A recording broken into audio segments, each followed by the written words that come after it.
Granted, part of the problem is simply that we only had one tank before him, then bigger, so what exactly the role of a tank is supposed to be is unclear.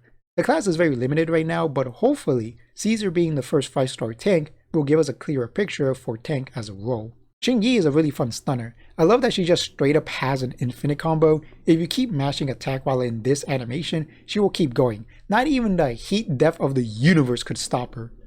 One of the biggest complaints people had for Zenless when it first released had to do with the story mode. Too many TV sections and not enough core combat missions, and the combat missions that we did get were disappointingly short. Well, I'm glad to say that 1.1 gave us a drastically better story mode. Sort of. Instead of getting chapter 4 or an interlude chapter, we got a special episode, which is basically the digivolution of character stories. Undercover R&B is a story dedicated to mainly Jane Doe, but Seth does play an important secondary role. For some reason, my recording settings hard reset when I recorded my playthrough of the special episode. This is the result. I don't know what caused it, and for some reason you can't replay the stages for the special episode, so please forgive the bad quality of the footage. Anyways, I really like the special episode. Unlike story mode, the special stages had actual well thought out level design. Shocking, I know. You had to go from room to room fighting a bunch of different enemies, solving simple puzzles, avoiding traps, and fight a boss at the end. Basically, they were similar to the rally type stages you unlock through side quests. I mentioned this in my Zenless review I made a while ago, link in the description. I really hope they add rally type missions to the story mode. It would really help make story mode a lot more enjoyable. The other cool thing about the special episode was the hub world exploration. Being able to walk around as Jane was awesome, and I really hope we get the ability to walk as different characters more often.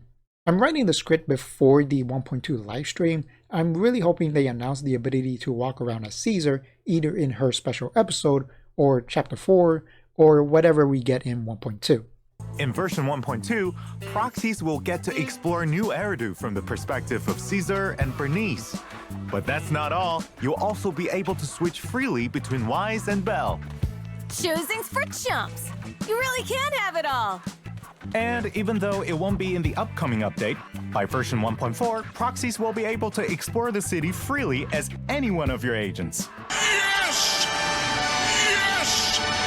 Being able to talk to the different grunts and Seth himself was fun, and it really helped flesh out Jane's character, which of course helps the player grow attached to her. I'm not going to talk about the actual story itself, but watching Jane manipulate everyone into doing exactly what she wanted them to do was great. The writing was unsurprisingly really strong. I'm continuously impressed by how great the writing for this game is. Again, I hope we get similar small story-specific hub areas in the story mode. Imagine if Chapter 4 actually played similarly to Undercover R&B. We are in a small hub area in the Outer Rim where we can talk to NPCs to flesh out the character and progress the story. Maybe we can even solve some puzzles in the area as the siblings. And of course enter the missions as well. I think that would be a neat change. I love that every now and then we get special coffee events. The most recent one with the special Denny blend was a godsend.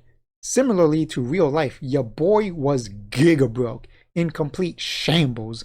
I was leveling one record away from having to sell my left kidney to make rent. Luckily, the Tin Man came in clutch and made me a millionaire. Don't you worry, Caesar, your man can take care of you now. Psst, psst, psst, psst, psst, psst. Oh, what was that? They added a new permanent game mode and you want to hear my thoughts? Okay. 1.1 introduced the ultimate test your might mode. You enter a stage to fight Rosemont Burst mode and you quite literally cannot win. The point is to do as much damage as possible within 3 minutes, and I love it. First, this is a good way to test out your character builds and team compositions. Not only that, it also rewards the player for taking the time to actually build their characters. Second, the fight itself is really fun. Rosemont has a lot of different moves and gimmicks that makes the 3 minutes a fun fight.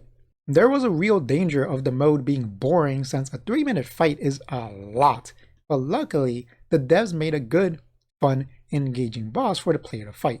However, they definitely need to add new bosses every couple of updates because only being able to fight Rosemont for the next year will make this game mode unbearable. Thirdly and lastly, I'm glad that Zenless got new permanent content this early in its lifespan. It's a good sign that suggests we will receive new, fun, permanent content on top of the temporary events fairly often. Hopefully, the future won't prove this point wrong. Immersive Tactical Drill is an alright event. It's nothing special, just some combat stages. But I like that we were given trial versions of every character, including premium 5 stars. I don't have Sharky, Robocop, or Rat, but I was able to play as them for a while anyways because of this event. I hope they continue to implement trial characters in the future so that way we can have fun playing characters we don't own. Hey, it's me from the future. So somehow I completely forgot to talk about the Papers, Please Ripoff mode. I liked it. It was simple, nothing complicated, but it was fun. You just read dialogue boxes and then choose the answer that is correct. I like that we were able to play as Amy, just this random NPC that we may or may not ever see again. I hope we do see her again, because it'd be cool to just develop this random NPC even more in the future. My favorite thing about the game mode was just these one-off interactions with some of the playable characters. For example, I really liked that Nicole was trying to sign up for something. I don't remember what she wanted to sign up for, and the correct answer was to reject her because her information wasn't correct for some reason. That was really fun. I really liked that. We also got to see Bernice and Caesar before their first official appearance in version 1.2, which was cool. You already know your boy is in love with Muscle Mommy Caesar, so any chance to get to interact with her is a blessing in my eyes.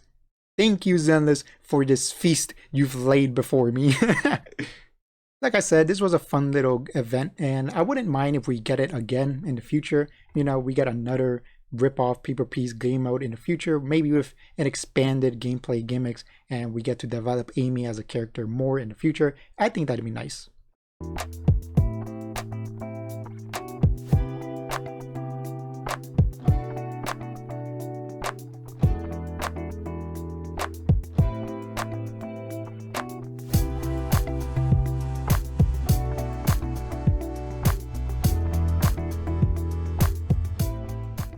The last big event we have to talk about is Camila's Golden Week. This was a TV system focused event, and it was surprisingly enjoyable. The main goal is to fill these screens to 100% by collecting these blocks. The player can explore a maze-like grid collecting various things like money and treasure chests, solve simple puzzles, fight enemies, and most importantly, play these little mini-games. One of them is a rhythm game where you have to move in line with the music in order to get a high score. The other one has you collect these shapes to keep the bars on the side from maxing out. Not only were the minigames fun, the overall event was well made and a perfect showcase of how the TV system should be utilized in the future. Like I mentioned earlier, one of the biggest complaints for Zenless is how bad the TV system was. I've always said that the problem wasn't the system itself, but rather how it was used. Because of how prevalent the TVs were in the story mode, the player was barely able to engage with the core combat systems. Because of this, a lot of players developed resentment towards the system. Even me, although I liked the TVs, I was frustrated by story mode. Implementing more engaging level design similarly to rally types and the special episode, unique hub areas like the rats, and a more balanced 50-50 split between TV and combat stages would make story mode far more engaging. Anyways, Golden Week was quite enjoyable, both from a gameplay and a story perspective. Like how I'm getting embarrassed because he slightly messed up while lip reading Anton to the point where he scheduled new lessons and had Corin take his place in the meetings was adorable. Nicole being smart and being the first to figure out what was causing the overall problem was great. It showed that she's more than just a money-hungry goblin. We didn't really learn anything about Anton, but seeing him again was great. Hopefully we'll get more high-quality events like this in the future. All that being said, Undercover R&B was a great update. If future updates are of a similar, if not better quality, then Zenless has the potential to become one of the best gachas on the market. It's still too early to see how free-to-play friendly the game will be in the long run, but I'm hopeful that the devs won't make the same mistake that many other long-since shut-down gachas made in the past. I still think the developers should heavily consider reworking the first 3 story chapters to minimize the amount of TV stages to make the new player experience more enjoyable. But realistically, that won't happen. Overall, I'm loving Zenless so far, and I'm excited to see how it develops in the future. Next up, biker gangs. Hey everyone, Paige here. Hope you enjoyed the video. I would really appreciate it if you guys left a like, dislike, comment, subscribe, or don't. It's up to you. And if you somehow aren't sick of my voice yet, then feel free to watch one of my other videos. Just press on one of the videos on the screen. Either way, thank you so much for watching, and I will see you guys later. Bye-bye.